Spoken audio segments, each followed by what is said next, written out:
Pânico, ansiedade, depressão são temas que expressam alguns males da atualidade, pastor, numa sociedade cada vez mais imediatista, impaciente e materialista.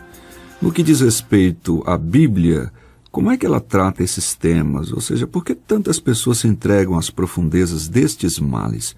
Como a palavra de Deus pode ajudar as pessoas acometidas por tais males a saírem desses abismos que em não poucos casos levam ao suicídio, como nós vimos num caso do piloto que propositadamente atirou o avião sobre as montanhas, achando que é a solução final para sua depressão. Síndromes da atualidade e a Bíblia, esse é o tema do programa de hoje. Pastor Augustus, por que tantas pessoas na atualidade são acometidas pela depressão, síndrome do pânico e ansiedades diversas? E como é que a Bíblia pode ajudar no enfrentamento desses problemas? Nathan, esse problema, na verdade, embora ele seja sentido com mais intensidade pelos modernos como nós, mas ele é um problema muito antigo. Você toma, por exemplo, o livro dos Salmos, que foi escrito na faixa de 800, 700 anos antes de Cristo, e você vê ali, por exemplo, o Salmo 88, que foi escrito por um levita, lá do Templo de Salomão, em que ele abre o seu coração e mostra a profunda angústia e a depressão que tomou conta da sua alma.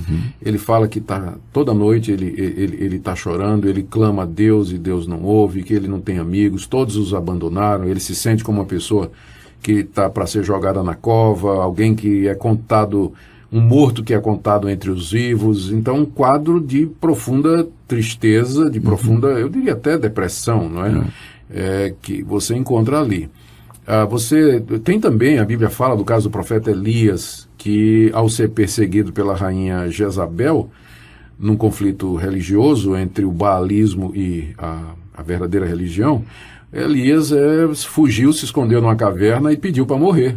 Pediu para morrer porque não aguentava tanta pressão, né? O próprio apóstolo Paulo, nas cartas que ele escreve, eu não creio que ele era uma pessoa deprimida, mas ele fala de momentos de grande preocupação, de ansiedade, de lutas que ele enfrentou por dentro e por fora. E o próprio Jesus, lá os evangelhos nos dizem que lá no Getsêmani, no Monte das Oliveiras, a sua alma, ele orando ao Pai, ele dizia: a minha alma está atribulada até a morte, né? Angustiada diante da perspectiva da cruz e assim por diante. E a própria Bíblia, ela traz muitas orientações em muitas passagens sobre como nós devemos lidar com essas emoções, com essas sensações, com o desânimo, com o abatimento ou com a depressão, que é o termo moderno que é usado hoje.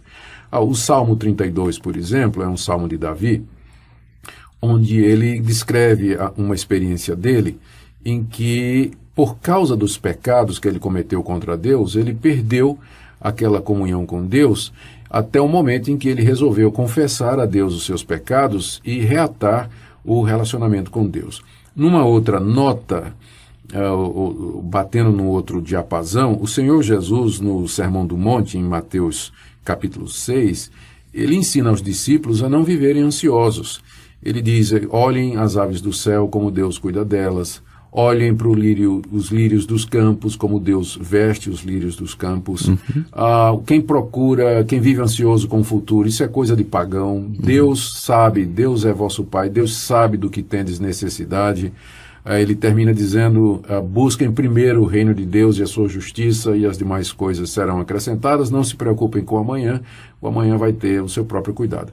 Então, eu disse tudo isso para ilustrar o que eu afirmei no início da minha resposta, que, embora esse seja um problema que é vivido de maneira muito aguda pelo homem moderno, mas ele é um problema muito antigo. Sim. Já era tratado no Antigo Testamento e também no Novo Testamento. O Antigo Testamento escrito há 2.500, 600, 700 anos, 3.000 anos, e o Novo escrito há 2.000 anos.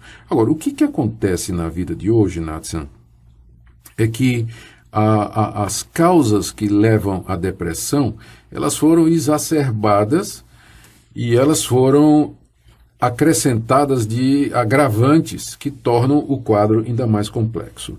Por exemplo, eu creio que boa parte da ansiedade que as pessoas passam é culpa. é uma consciência culpada.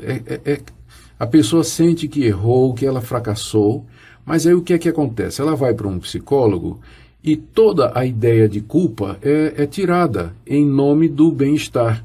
A pessoa está se sentindo culpada porque está traindo a mulher, por exemplo, né? Então ele vai ouvir, não, de boa, você tem que ser feliz, né? Então esquece essa culpa aí, isso aí é tabu. É culpa de outra pessoa. Ou é culpa de outra. Então a gente está vivendo numa sociedade que não sabe mais lidar com a culpa. Como é que a gente lida com a culpa? Se ela é real, nós lidamos com ela admitindo o nosso erro, pedindo perdão a quem foi ofendido e consertando aquilo que nós fizemos errado. Que é muito mais difícil, né? Que é muito mais difícil.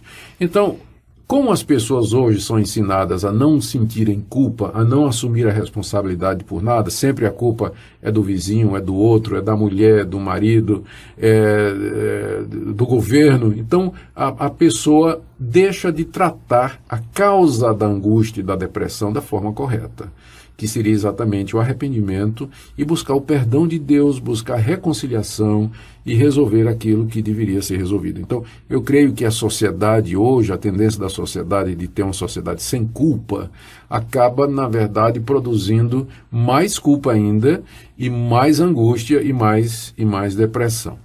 Também a nossa sociedade, ela vem se secularizando muito, Natsan. Nas sociedades ocidentais, um pouco mais no passado, quando o cristianismo era a influência dominante, havia expectativa, ou as pessoas tinham como conforto e como alento o reino vindouro, aquele reino que Cristo prometeu. O novo céu e a nova terra onde habita a justiça. Mas à medida que o cristianismo vem perdendo a influência no mundo ocidental e a secularização vem aumentando, as pessoas não têm esperança futura.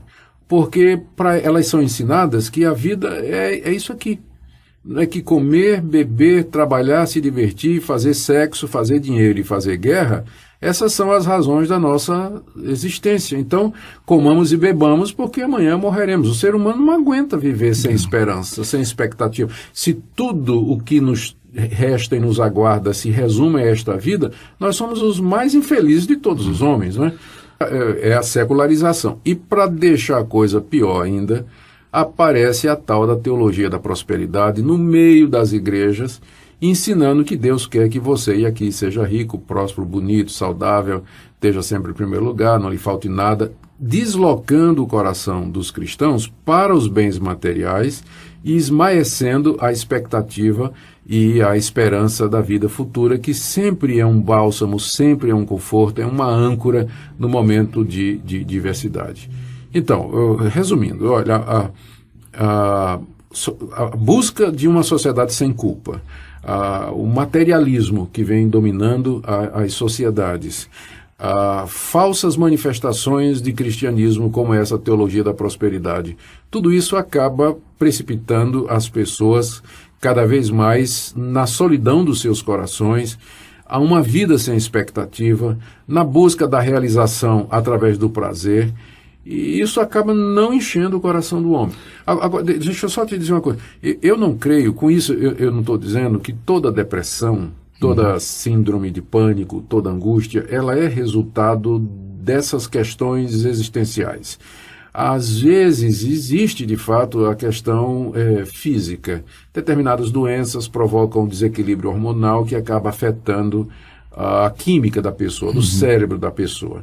Então, eu creio que em casos assim, a pessoa tem que ser tratada com medicamento, com orientação médica, e tudo mais, um psicólogo, alguma coisa assim. Não estou dizendo que não pode, mas eu estou dizendo, meu entendimento, que a maior o fator que mais contribui para a depressão, angústia, pânico das pessoas são questões existenciais mesmo. A pessoa não está conseguindo lidar com a realidade, quem eu sou, o que é que eu estou fazendo aqui, com a razão da minha existência, por que é que eu vivo, né? Então isso acaba levando a tudo isso, inclusive ao suicídio, né? Como você mencionou o caso daquele piloto que jogou o avião com 150 pessoas nas montanhas, né? Que triste.